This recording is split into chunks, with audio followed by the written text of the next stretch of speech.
In 1977, the space probe Voyager 1 snapped the first photo of the Earth-Moon system from 1.6 miles away.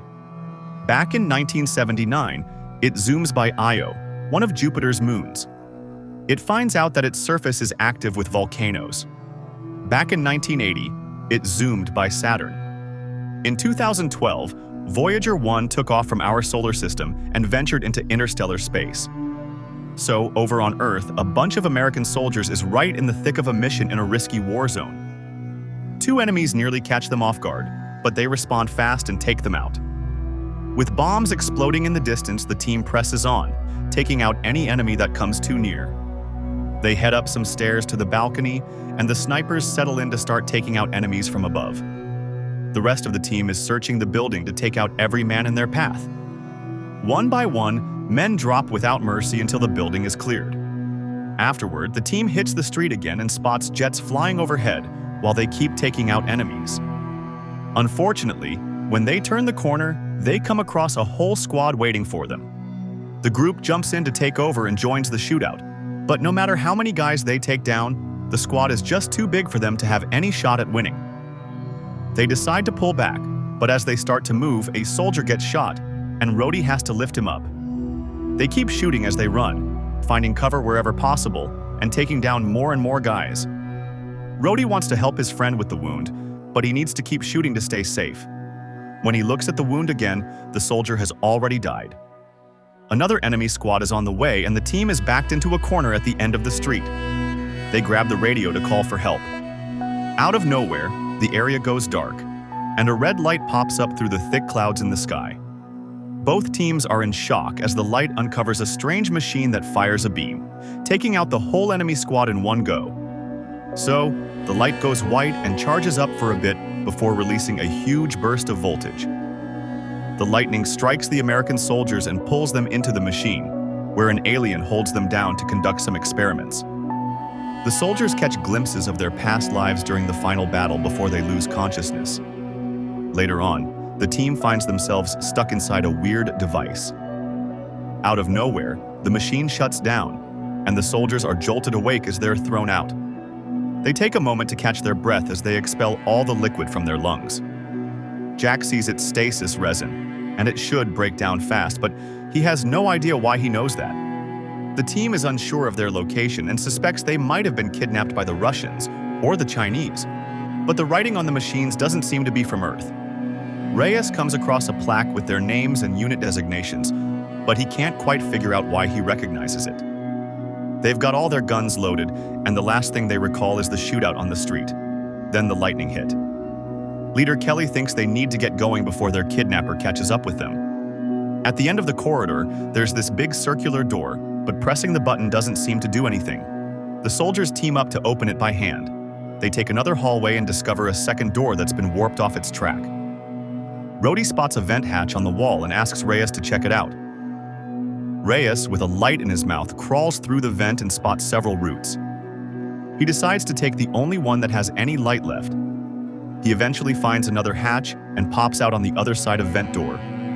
Once he lets the team know, they hop into the vent to join him. If you take a closer look at the door from this side, you'll notice some pretty bad burns and impact marks, like someone was really trying to break in. It feels like a maze down there, and Nash believes they're stuck in some secret underwater prison. They suddenly hear some strange noises, so they move ahead to keep checking it out. They come across a trail of blood on the floor in the next corridor. There's a clamp on the wall that shows when there's a power failure. So, it looks like the place is on its last legs, which makes sense for why the machine was shut down and let them go.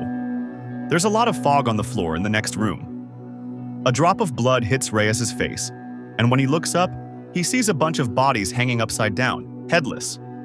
Kelly leads Gibbs and Reyes into the next room, where a mutilated body is suspended over a peculiar table.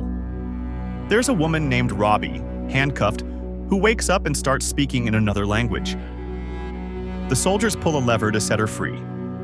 Suddenly, a huge alien shows up right in front of Gibbs, slashing him with its massive claws and tossing him aside. Nash discovers a strange-looking weapon in the last room. The trio hears the noise nearby and quickly rushes to help their friends who are under fire. Regular bullets don't seem to affect the enemy armor much, and the alien takes down the 3 soldiers with a single hit. As Kelly goes to take a shot, the alien swiftly disarms him, grabbing him by the neck. It locks eyes with him for a moment before tossing him aside.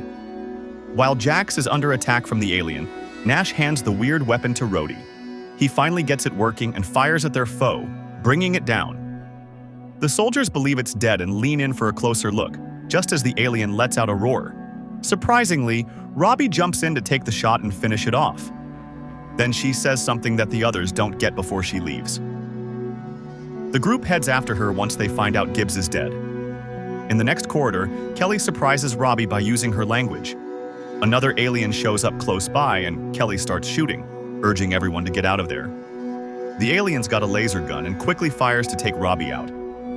Before long, its own team of monsters shows up behind it and starts firing too. The guys help Robbie and Jax sprint as fast as they can. They're in a chase, both sides firing shots as they go.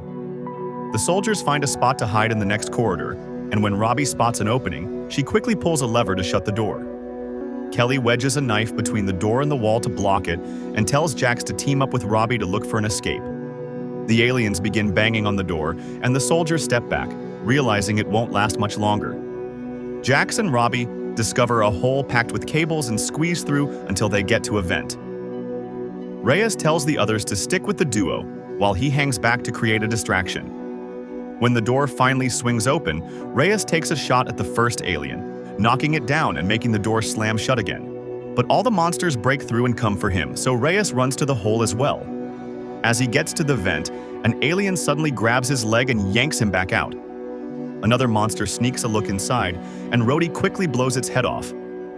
The team finally spots an exit and moves some metal beams to get into a room. Nash totally loses it after hearing Reyes is dead, shouting about meeting aliens. Kelly helps him relax and then asks Rhodey how he knows to use the laser gun, but Rhodey can't recall. Jax is trying to help with Robbie's wound, but she insists she's okay. Kelly translates her words, not really sure why he understands Russian. He asks her some questions and she refers to the men as sleepers before confirming that the monsters are aliens. Robbie explains they're on a spaceship and shares that she's English, telling the team they need to find a safe place. Nash keeps freaking out, and Rhodey has to threaten him to get him to quiet down. Robbie jumps in and reminds them they need to keep moving. Meanwhile, the aliens are mutilating Reyes, using a device to sift through his memories and find out everything the team knows. After seeing those memories, the alien gets to the bent door and turns on a device on its gauntlet. Robbie shares in one of the corridors that the scarred alien is the leader, and it has a bunch of monsters assisting it. She mentions that there are motion sensors on the walls, and that the alien's aim is to get a meal. As they step into the next room, they find themselves on a bridge over an abyss, surrounded by thousands of twinkling lights. Jax takes a closer look and realizes they're not light bulbs. They're actually capsules with bodies inside. Robbie calls them sleepers and says it's time to head out. They take a break in the next corridor so Kelly can fix Robbie's bandage. They talk about their lives before the war, and Kelly mentions that he's a divorced dad. Nash begins to think that the creatures might actually be demons rather than aliens, and that they could be experiencing the biblical rapture. A few minutes later, the team discovers a hangar packed with containers. Robbie says they have all the stuff that the aliens took from Earth. Rhodey finds it odd that the aliens haven't launched an attack yet and wonders if they're planning to corner them. Kelly nods and says they'll fight, brushing off Robbie's warning that it's a bad idea. Jack steps up to be the bait and heads to the hallway, where he begins to sing. The aliens hear his voice and track him down, and Jax quickly starts shooting. After a few shots to grab their attention, he takes off running, and the aliens chase after him, firing their laser guns all the while. Jack sometimes spins around to shoot back, not doing much damage, but definitely keeping them riled up. Jax finally gets to the hangar, still goading the aliens to chase after him. Nash takes out one of the creatures with a shot to the head from his sniper spot when they hit a dead end. So, the rest of the team moves in on the enemies and starts shooting, taking them out one by one. Once they're finished, Robbie mentions that it felt too easy and worries it might be a trap. Just then, another alien squad walks into the hangar. The team starts shooting right away, but even Nash can't hit anything since the aliens have some really tough shields this time. Everyone takes off running, and Nash hops from container to container until he finds his team again. They dash to the door as quickly as they can, but sadly, Jax gets shot in the back and is killed instantly. Nash, filled with grief, screams as he takes aim and shoots the killer in the head for revenge. The 4 survivors dash out of the hangar and into a corridor, taking cover to keep shooting for a bit, until Robbie spots the handle to close the door. Aliens are coming from the other side too, so the team makes a quick escape through a hatch in the wall. They slide down and end up in a pool packed with skeletons and decaying flesh. The smell is so awful that it makes some of them throw up. When Nash starts to freak out, Kelly needs to calm him down. A voice from above interrupts the conversation. Robbie glances up and is taken aback to see her mom, Anya, who quickly tosses down a rope. Robbie climbs up, and the women share a warm hug as they reunite. The soldiers are using the rope, and Kelly spots Anya's uniform, showing she's a Russian soldier. Anya leads the group down the hallways, carefully dodging the sensors on the walls. She leads them to a hatch on the floor, and they head down to the basement, where Anya locks the door behind them. Every wall is covered in art. Kelly talks about how his team woke up, and Anya mentions it was a trophy room. They managed to escape only because the machine malfunctioned. She's really lost track of time since the kidnapping, but she feels like it's been about 20 or 30 years. The soldiers come to understand that Robbie was born on the ship. Anya then shares that there was an invasion. So, it looks like Voyager 1 had this map meant to invite friendly aliens to Earth, but then these evil creatures got their hands on it and used it to invade. So they first kidnapped the best military strategists and hooked their devices up to human minds to gather intel, which also meant the soldiers were stuck in the machine for decades. Those weird nightmares everyone had were actually war games set up by aliens to see how humans fought. This helped them take down Earth in just a few weeks. The mind connection went both ways, so it makes sense that the soldiers picked up a few things in return. Anya refers to this as getting gifts. This ship is bringing all the war treasures back to the aliens' planet. Robbie's dad was the one who messed with the reactor and made the machines crash. Anya typically keeps to herself around sleepers. It's been her way of staying alive all this time. But her team got wiped out during the sabotage mission, and now she's in need of the soldiers' help. Anya can hear the creatures from a distance and understands their chatter. She realizes they're working on fixing the communications relay. They need to stop them because if they reach out to their home planet, even more aliens will show up. The soldiers pause for a bit, and Nash mentions that they'll never make it back home. Kelly glances at a picture of his daughter and figures she's probably about 40 now if she's still around, which gets Rhodey thinking about his own kids too. The team decides they want to fight and come up with a plan with Anya. They believe there are about 24 aliens remaining, and the communications center is located on the top deck, where they have the most power. The vents can get them there, but the aliens will spot them right away. Good thing Anya has a stash of explosives they can use. The crew makes their way through the vents to get to the top deck. Rhodey and Kelly decide to keep the aliens busy while Nash and the women prepare the explosives. Anya gives Kelly a stolen gauntlet that lets him use a shield. Nash's team splits off and quickly reaches the main room, where they observe the alien guards from a balcony. In the corridor, Kelly and Rhodey spot a sensor smeared with blood, so they decide to search for another one. Before long, an alien gets the alert on its gauntlet. Kelly even takes a shot at the sensor just to mess with the enemy. Nash's team can finally come out now that the guards in the main room are called away. As he keeps an eye out, the women set up the explosives. Kelly and Rhodey duck down when they hear the guards approaching, waiting for the perfect moment to take them out from behind. Backup shows up fast with open fire, so Kelly turns on the shield, letting him and Rhodey keep battling. An alien grabs a teammate to shield itself and pushes forward, making the men flee. They duck into another corridor while the shootout goes on, but one of the aliens picks up something on its gauntlet and sends half its team off in a different direction. Anya hears the aliens approaching in the main room. While still caught in the shootout, Kelly and Rhodey call to warn them about the same thing, but the trio can't find a way to escape. As Kelly walks through the door, Rhodey shuts it behind him and says to go save the others while he keeps the aliens at bay. So, Rhodey really goes for it against the aliens, blasting away with the laser gun until it's out of juice. He switches to his regular gun and moves in on one of the creatures, which grabs him right through the shield. Rhodey is pinned against the wall as the alien leans in for a better look at his face. In that moment, he drops 2 grenades, leading to a massive explosion in the corridor that takes out both him and the aliens around him. The rest of the alien squad arrives in the main room, and the humans start shooting to take down as many as they can. They start off strong, but unfortunately, more aliens with shields show up. Anya tells Rhodey to go and asks Nash to keep her safe. An even bigger alien shows up and starts shooting to take Anya down. Rhodey calls for her mom, and Nash has to pull her back when he spots Anya pulling out the detonator. The explosives go off, and the explosion takes out the entire room, collapsing the massive machine and all the aliens nearby. Nash spots more aliens in the corridor and tells Rhodey to hide in the hatch.